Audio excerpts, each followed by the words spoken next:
উড়িষ্যা থেকে হাওড়ায় গাঁজা পাচারের অভিযোগে এক ব্যক্তিকে গ্রেপ্তার করল ডিডি আধিকারিক ও জগাছা থানার পুলিশের যৌথ দল।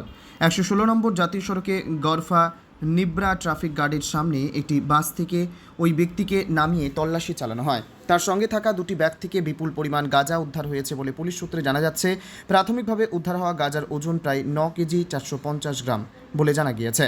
কোথা থেকে এই গাঁজা আনা হচ্ছিল এবং কোথায় তা নিয়ে যাওয়ার পরিকল্পনা ছিল তা জানতে ধৃতকে জিজ্ঞাসাবাদ করছেন তদন্তকারীরা।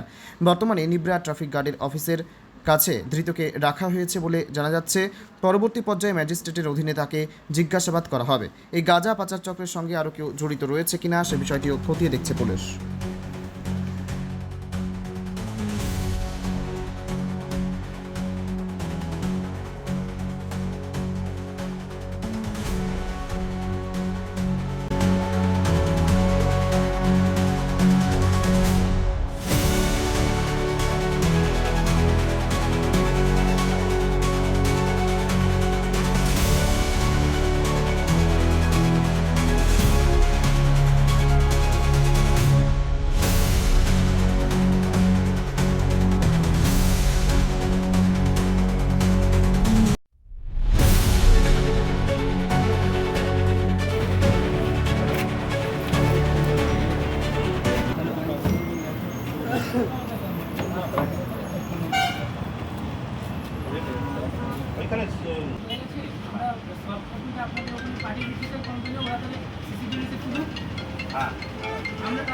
পাঠিয়ে আলীবাবুকে বলে দাও।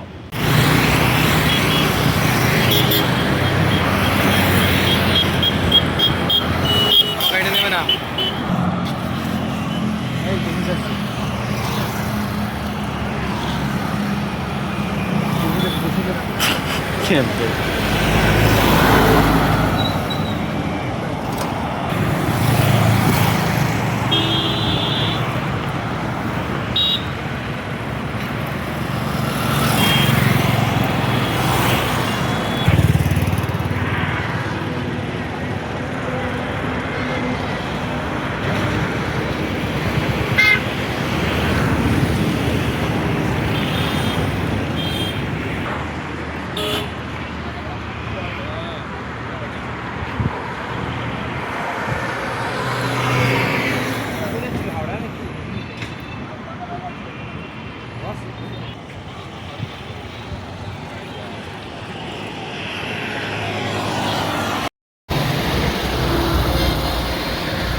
আসুন আসুন আসুন।